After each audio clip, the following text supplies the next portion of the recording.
15 seconds, 10 seconds, 5 seconds. Mahatma Gandhi, who had anticipated all this, thought that this system of education, which is so expensive, would not do if education was to be brought within the reach of every Indian, rich or poor. He therefore thought of a new system of education which has come to be known as basic education, and which Indian and foreign educational experts have declared to be highly useful. According to Gandhiji, as far as I understood him, there are two basic merits in this new system. Firstly, education under this system is imparted not merely through books but through some kind of practical work, so that the knowledge which children acquire will not be the result of mere memorizing but of actual experience. He thought, and some of the leading educationists were at one with him, that knowledge acquired in this way created a degree of consciousness, efficiency, and a feeling of self reliance, all of which would come handy to one when starting life. Secondly, the other merit in this system, according to him, is that it brings education for all within the pale of practical possibility, because the handicraft on which children would be working would bring some return in terms of money, which would go at least in part to meet the expenses of their education.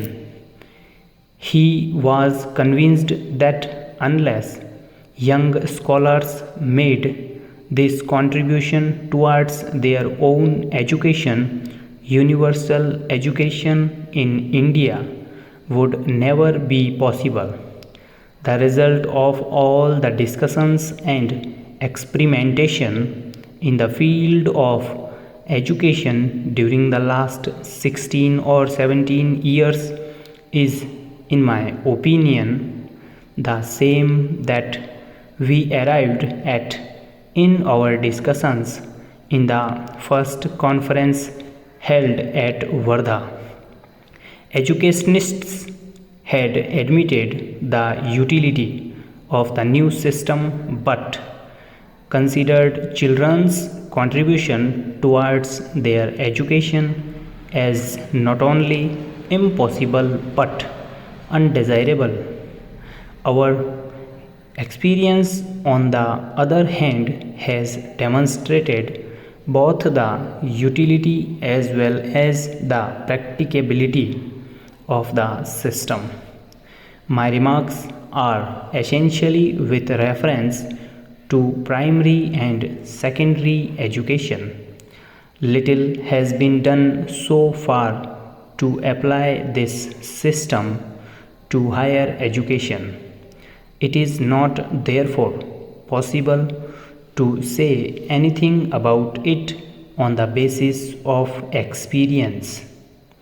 In spite of all that has been done in this field so far, it is a pity that this system has not received the encouragement which it deserved and which we could have given it after achieving independence from the British rule.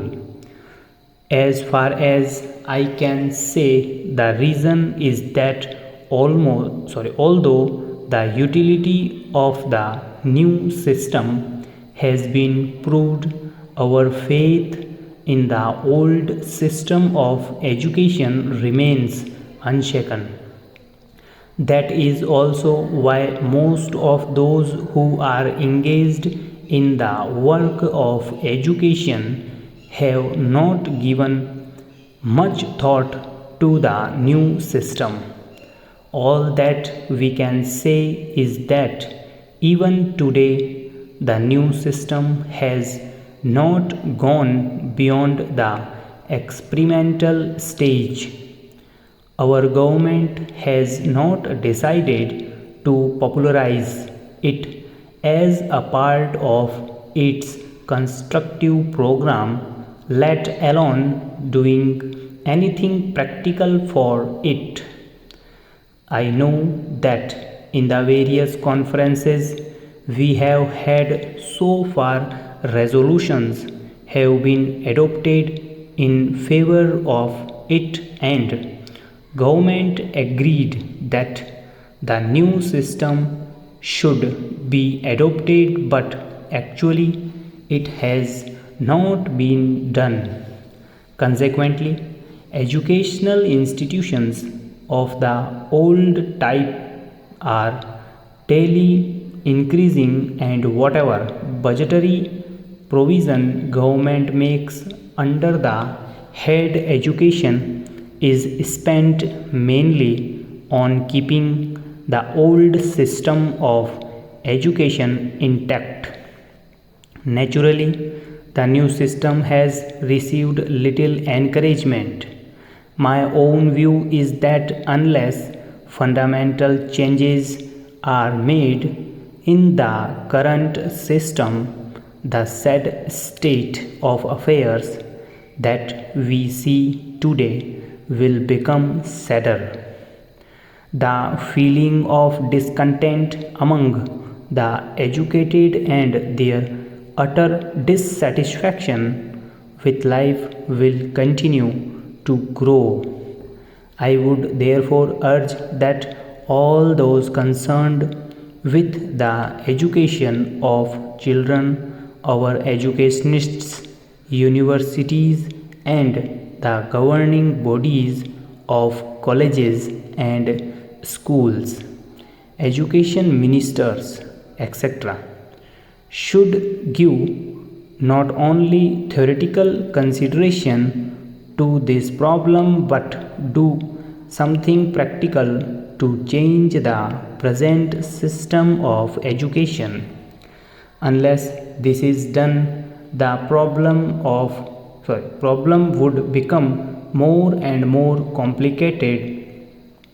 I am very happy that the Talimi Sangh has been carrying on its work undaunted by difficulties. I cannot say that its activities have influenced educational trends in the country to any considerable extent, but I must admit that whatever is being done by it is of great value to the country.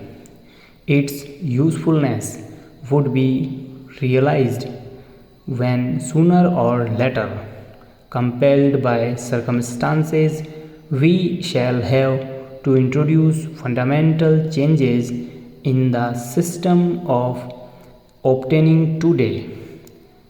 At that time, the experience acquired by workers of the Talimi Sangh will come handy.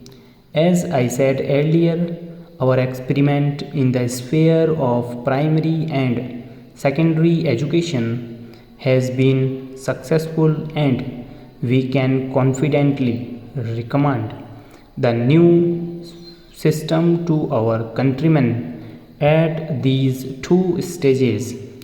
We cannot say the same in respect of higher education in view of the inadequacy of our experience. Therefore, I attach great importance to your work.